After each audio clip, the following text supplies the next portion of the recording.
Stardew Valley isn't an easy game.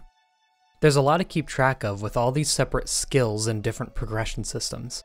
To a new player, it can all be overwhelming. And even to a veteran player, it's just a lot to keep track of. Through all of this, in your first season, it can be hard to tell what's worth putting time into and what isn't. This video will hopefully guide that experience a bit. I'll tell you what I'm not going to do though. This isn't going to micromanage your playthrough, this isn't a min-max run or anything crazy like that. I'm going to provide general goals for the season to work towards a Year 1 Community Center completion and towards the perfection ending of the game, but nothing will be too precise or stressful to accomplish. With that said, we're going to go week by week, as most of these have quite a bit of leeway with when exactly you need to do them.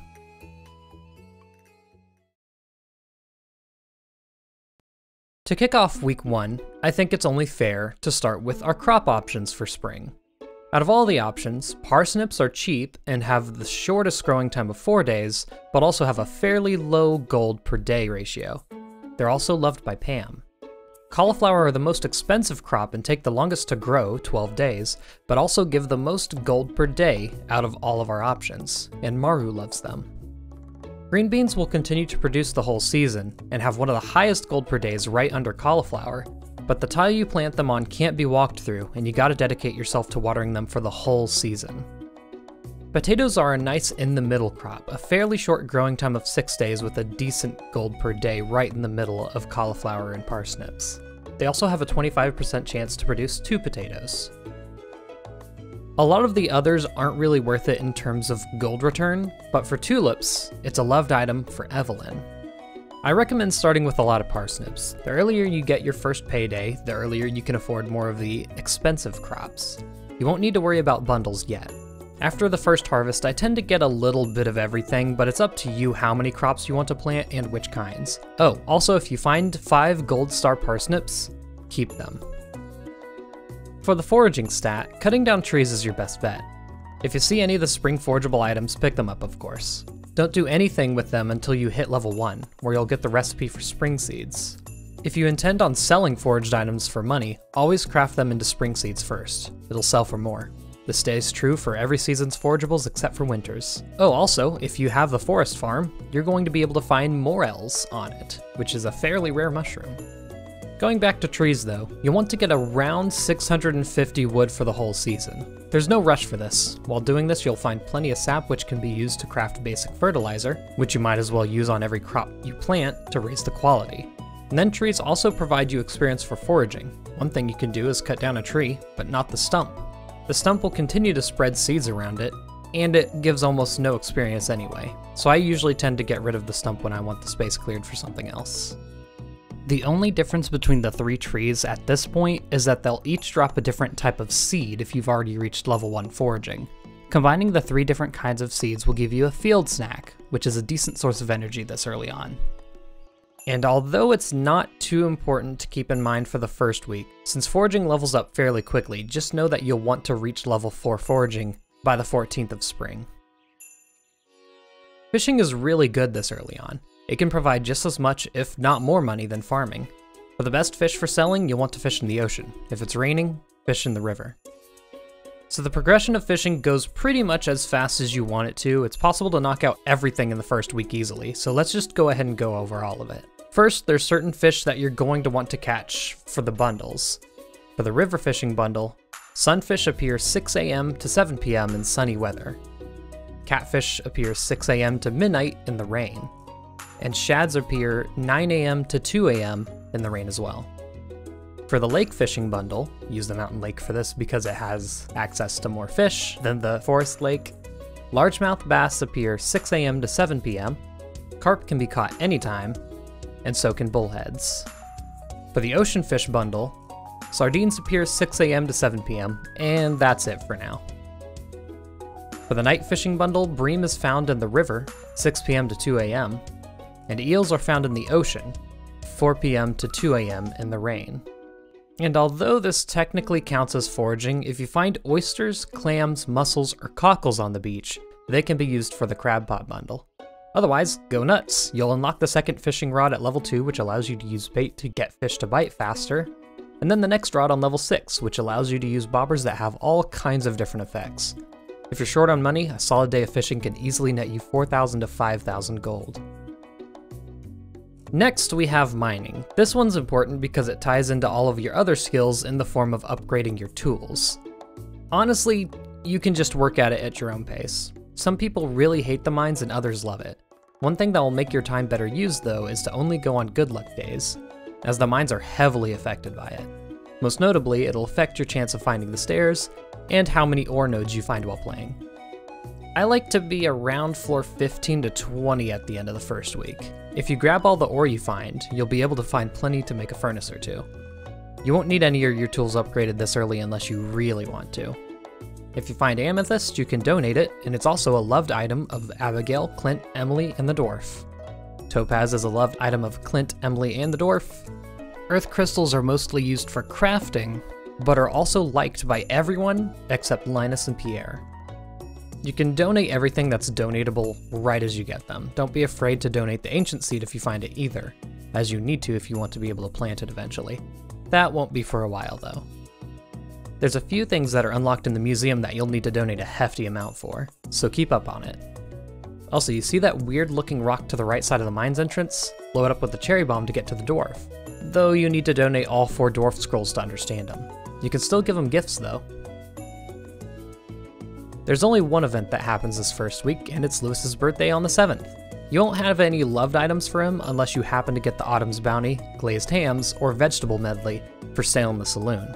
Otherwise, any gold quality crop gives a good gift. Parsnips, preferably, since they're cheap. Your first priority for purchases should absolutely be the backpack. Doubling your inventory space is a godsend. We can also start saving up for our tool upgrades, a silo, and the coop. I want to spend a moment here, before we go on to week 2, talking about the relationships with the townspeople. Now you may be like me. You wanted to get money, progress your farm, gift giving be darned. But let me tell you what, it's good to get an early start on it. Keep an eye on birthdays, they can give you 3 hearts at once if you give a good enough item. You'll get recipes and gifts in the mail at certain friendship thresholds, and if you want the completion ending, you'll need all of those relationships maxed. Don't hold off. Now week 2. Things are going to start picking up here. There'll be a lot more to juggle, so let's try to keep up. Farming stays relatively simple. Grab any combinations of crops you fancy, cauliflower for less crop, more money, potatoes or green beans for a good constant payout. You might have even found rice shoots at this point in the mines. If you plant them normally, they'll take 8 days to grow and aren't worth much at all. If you plant them within 3 tiles of a natural water source, yes, this includes the ocean for some reason, they'll be irrigated, which will allow them to grow in 6 days, plus they don't need to be watered. No reason not to plant them if you have them. I'd just save them once you harvest them, as they're more useful later.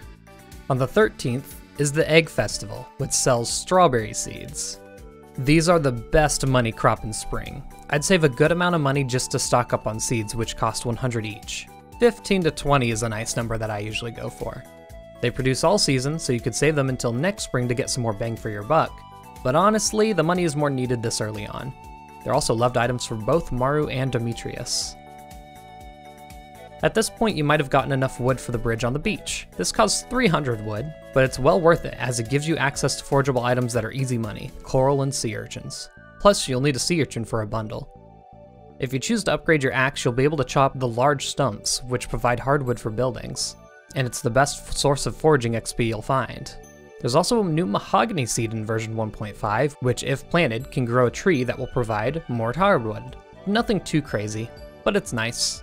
Also, hardwood is a loved item of Robin.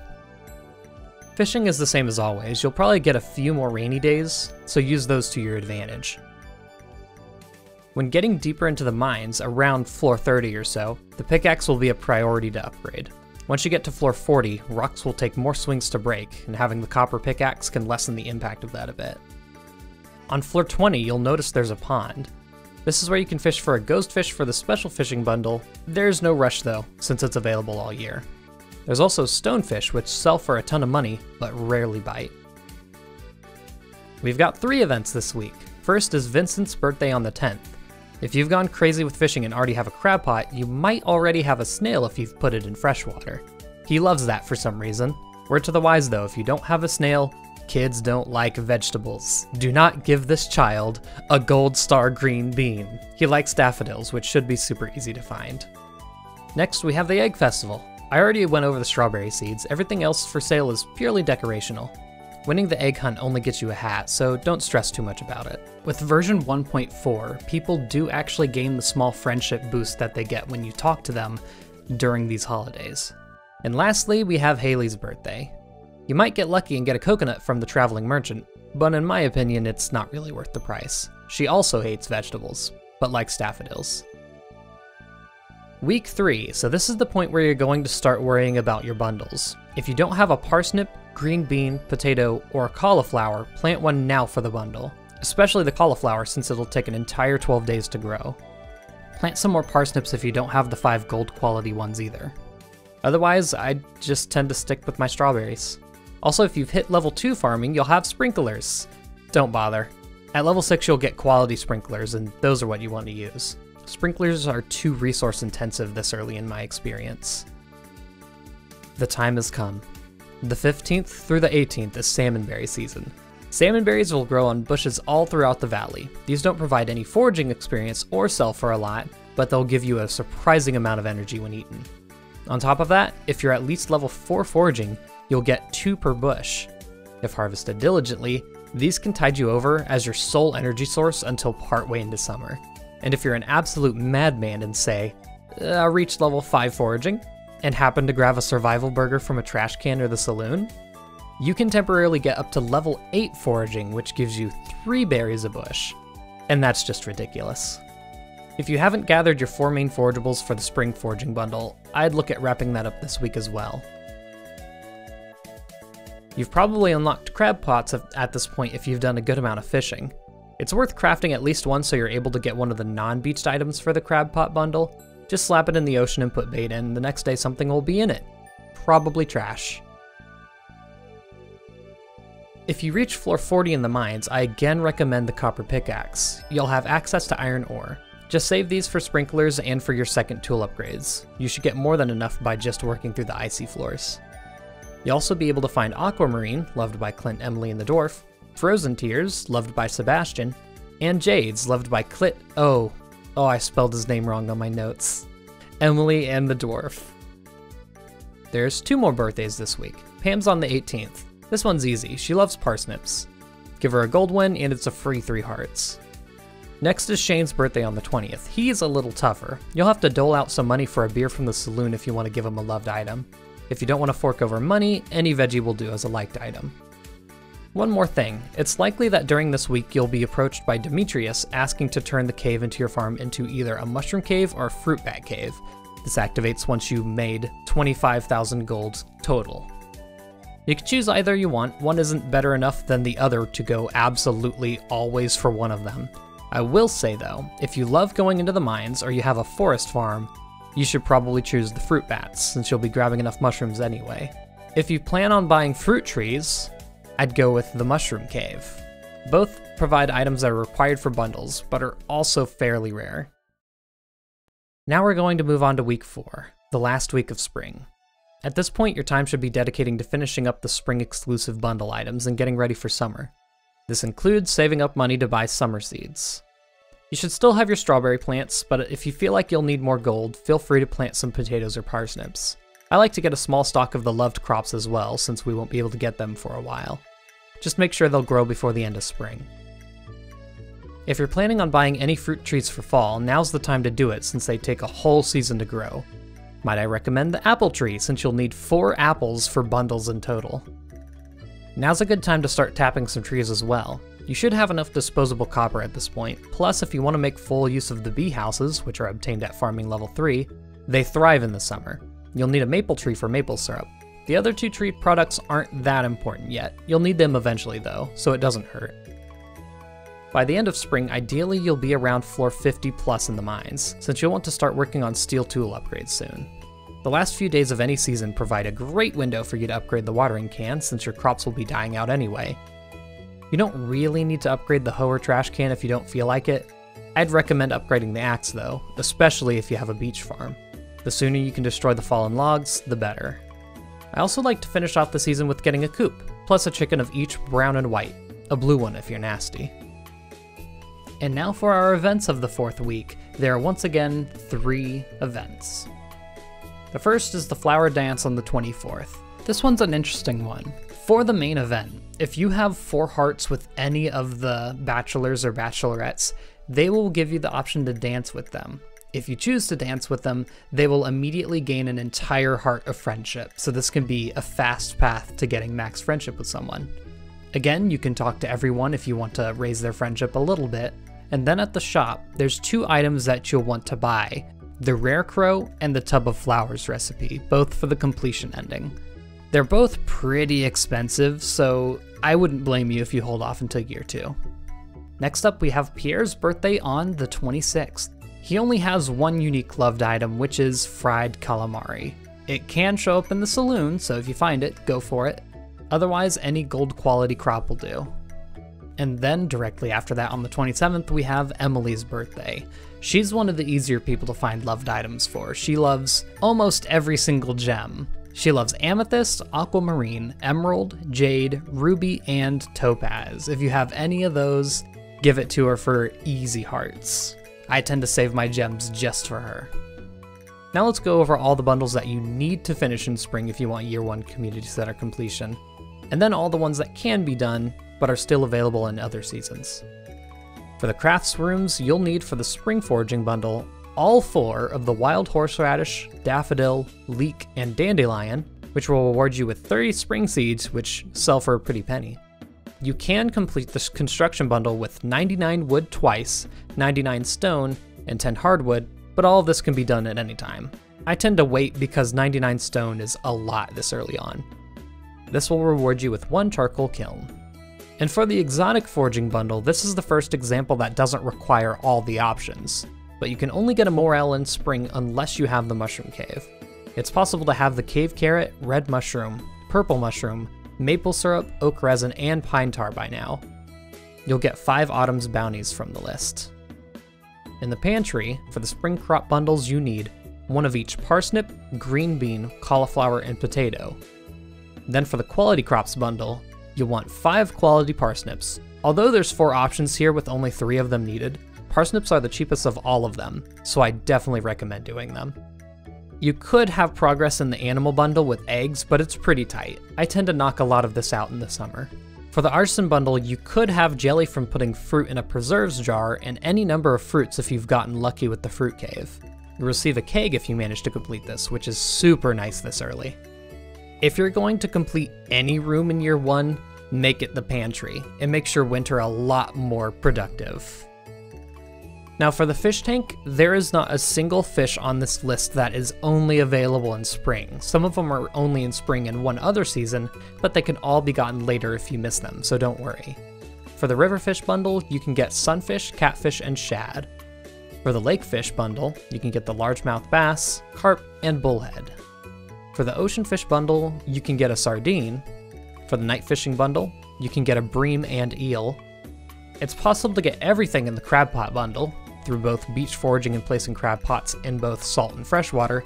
This will reward you with 3 crab pots. Yay. And in the specialty fish bundle, you can get a ghost fish, plus the sandfish and wood skip if you really rush for them, but I tend to get them in summer. In the boiler room for the blacksmith bundle, you can get the copper and iron bar easily, the gold bar too with a bit more grinding. You'll get a furnace for completing this. For the geologist bundle, you can get quartz, earth crystal, and frozen tear easily, with the fire quartz with grinding as well. You'll get 5 omni geodes for this one. For the adventurers bundle, you can get the 99 slime, 10 bat wings, solar essence, and void essence. However, just the bat wings dropped from bats, and solar essence dropped from ghosts would be the easiest.